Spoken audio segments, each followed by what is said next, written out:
ನಾನು ಭ್ರಷ್ಟಾಚಾರಿಗಳ ವಿರೋಧಿ. ಅದು ಯತ್ನಾಳ್ ಆಗಿರಲಿ ಯಡಿಯೂರಪ್ಪ ಆಗಿರಲಿ ನಾನು ವಿರೋಧ ಮಾಡ್ತೀನಿ. ಒಂದು ವೇಳೆ ಅವರೆಲ್ಲ ಒಂದಾದರೂ ನಾನು ನೇರವಾದಿ ಭ್ರಷ್ಟಾಚಾರಿಗಳನ್ನ ವಿರೋಧ ಮಾಡುತ್ತೇನೆಂದು ಶಾಸಕ ಬಿಪಿ ಹರೀಶ್ ಹೇಳಿದರು.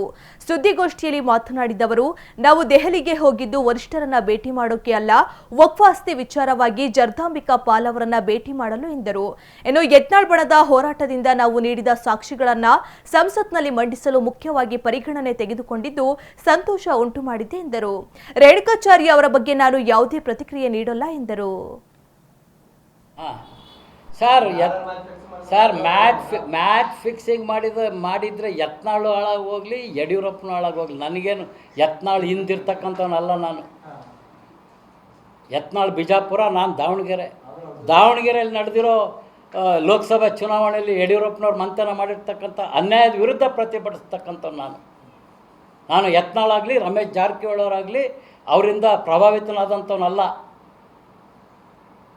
ನಾನು ಅನ್ಯಾಯದ ವಿರುದ್ಧ ಹೋರಾಟ ಮಾಡ್ತಿರ್ತಕ್ಕಂಥವ್ನು. ನಾಳೆ ಎಲ್ಲರೂ ಯಾವುದೋ ಒಂದು ಕಾರಣಕ್ಕೆ ಒಂದಾದರೂ ಕೂಡ ನನ್ನ ವೈಯಕ್ತಿಕ ಅಭಿಪ್ರಾಯ, ಭ್ರಷ್ಟರನ್ನ ಮ್ಯಾಚ್ ಫಿಕ್ಸಿಂಗ್ ಮಾಡೋರನ್ನ ಯಾವತ್ತೂ ಅವ್ರಿಗೆ ಅವಕಾಶ ಮಾಡಿಕೊಡ್ಬೇಡಿ. ಎಂಥ ಅನ್ಯಾಯ ರೀ! ಇವತ್ತು ಕಾಂಗ್ರೆಸ್ಸಿನ ಒಬ್ಬ ಪ್ರಾಮಾಣಿಕ ಕಾರ್ಯಕರ್ತ ಇರ್ತಾನೆ, ಅವನನ್ನು ತೆಗೆದು ಒಬ್ಬ ವೀಕ್ ಕ್ಯಾಂಡಿಡೇಟ್ನ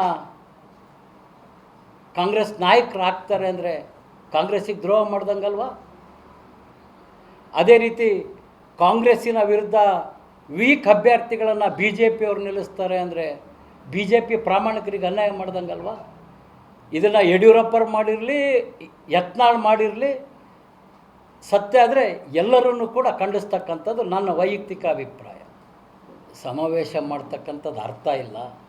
ಅವರು ಸಮಾವೇಶ ಮಾಡ್ತಾರೆ ಅಂದರೆ ಅವ್ರಿಗೆಲ್ಲೋ ರಾಷ್ಟ್ರೀಯ ನಾಯಕರು ನಮ್ಮ ಜೊತೆ ಇಲ್ಲೋ ಅಂತಕ್ಕಂಥ ಭಾವನೆ ಬಂದಿದೆ ಅವರಿಗೆ. ಹಾಗಾಗಿ ಅವ್ರು ಯಾವಾಗಲೂ ರಾಷ್ಟ್ರೀಯ ನಾಯಕರಿಗೆ ಬ್ಲ್ಯಾಕ್ ಮೇಲ್ ಮಾಡ್ಕೊತಾನೆ ಬಂದಿರೋದು. ಸನ್ಮಾನ್ಯ BS ಯಡಿಯೂರಪ್ಪನವ್ರು ಯಾವತ್ತೂ ಕೂಡ ಭ್ರಷ್ಟಾಚಾರದಿಂದ ಮುಖ್ಯಮಂತ್ರಿ ಸ್ಥಾನ ಇಳಿಬೇಕಾದರೂ ಕೂಡ ಇದೇ ರೀತಿ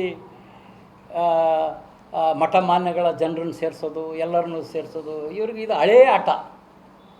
ನನಗೆ ಈಗ ಮತ್ತೆ ಹಳೆ ಆಟ ಮುಂದುವರಿಸಿರೋದು ನೋಡಿದರೆ ಅವ್ರಿಗೆ ರಾಷ್ಟ್ರೀಯ ನಾಯಕರು ಮುಂದುವರಿಸೋದ್ರ ಬಗ್ಗೆ ಅನುಮಾನ ಇರಬೇಕು. ಅದಕ್ಕೆ ಅವರು ಸಮಾವೇಶ ಮಾಡ್ಬೋದು. ನಮಗೇನು ಆ ಭಯ ಇಲ್ಲ, ನಾವು ಪ್ರಾಮಾಣಿಕವಾಗಿದ್ದೀವಿ. ನಮ್ದು ಇಷ್ಟೇ, ಪಕ್ಷ ದ್ರೋಹ ಮಾಡಿದಂಥವ್ರು, ಮ್ಯಾಚ್ ಫಿಕ್ಸಿಂಗ್ ಮಾಡಿದವರು, ಭ್ರಷ್ಟಾಚಾರಿಗಳನ್ನು ಎಲ್ಲರನ್ನು ತೊಲಗಿಸಿ ರಾಜ್ಯದ ಜನತೆ ಬಯಸಿದೆ.